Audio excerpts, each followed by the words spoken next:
Hey guys, I'm back with another video for you guys today. I'm gonna be doing a review of this knife I've been using for my for backpacking and hiking. Something I've been carrying around for quite a while now. It's the Mora Craftline Q. You see, I attached a fire steel, the striker using a rubber band. I also have a carabiner attached, so I can attach it to my my belt loop. So that's how I like carrying it. The on the sheath, there's a place where it seems like you could attach a belt to it, but it seems like it might be a little bit too small for a belt. Maybe like a really like a nylon strap sort of thing might work. If you have like a nylon strap type of belt, you might be able to slide that through, but that's really small. So what I end up doing is using this keychain ring thing and a carabiner to attach to my belt loop. I found that to work pretty well for me, and that's what I use. So let's get into the knife. So it's a Mora Craftline Q, 1095 carbon steel. So 1095 carbon steel knife. It's extremely sharp knife, really cheap. I think I paid about $7-8 or something like that on Amazon a few years ago. I'm not sure how much it costs now. I need to check with that, but I made some modifications to this knife, as you can see. The original knife, on the sort of like a choil right here, there it used to be like this, or like a finger guard. Actually, I think this is more like a finger guard. It was just like this big old curve thing that kind of went around, just for like, I'm guessing just for like protection. So like when you're using a knife, it doesn't, your hand doesn't slide and like, you cut yourself when you're using it. You're going like that and you slide. It slips. Like if the handle's wet, it'll slide.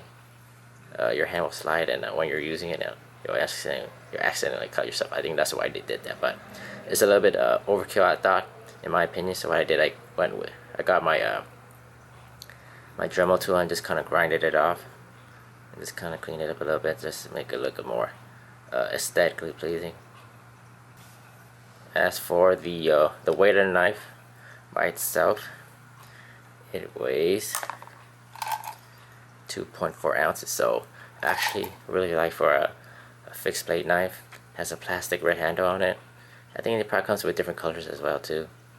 It has a like a partial tang, like a rat tail tang. So it doesn't go all the way. It's not a full tang. It just goes partially, probably like ends, like maybe around here in this area. So not like the best for like batoning, but I've done batoning with a knife and no problem so far.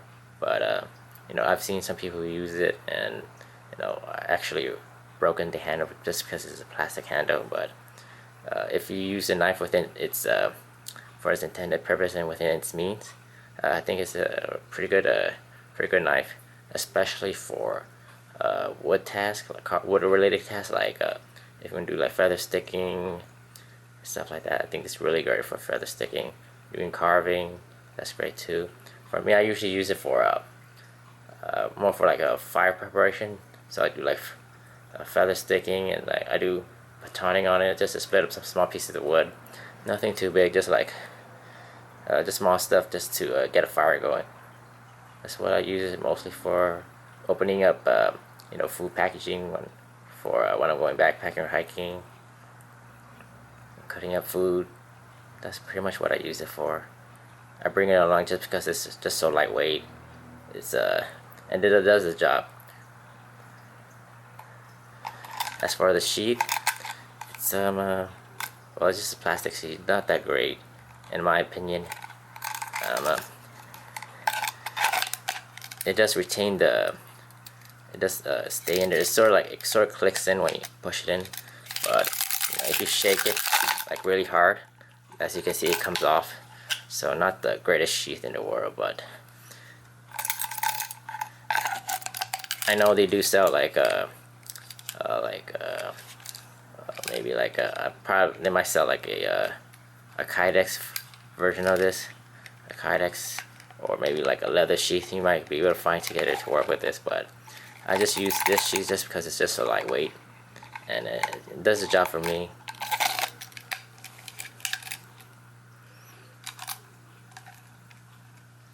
And I think, and let me just actually, yeah, let me show you how sharp this knife is. So slices.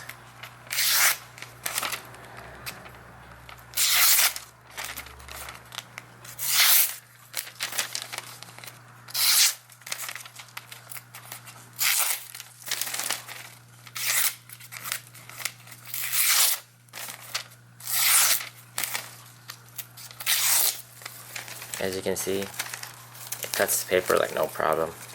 I had the knife for quite a while, so I've resharpened it and I've stropped it. I've been resharpening and stropping it as I go. What I found about this knife, one of the issues with this knife, and I guess most Scandinavian knives like these with the Scandinavian grind, it's very easy to roll the edge.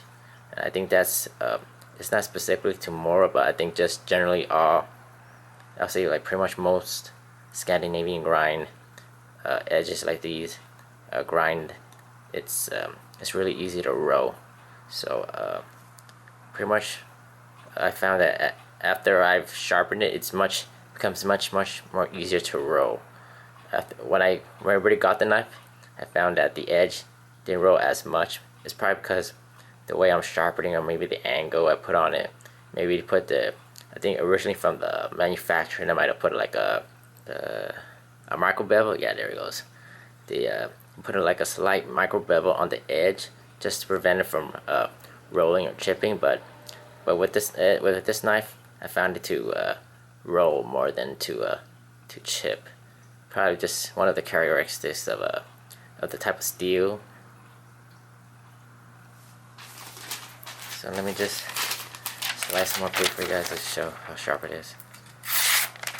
I use, when I sharpen, I typically use Japanese stones, Japanese water stones, and after that I finish it off with stropping. So very sharp knife.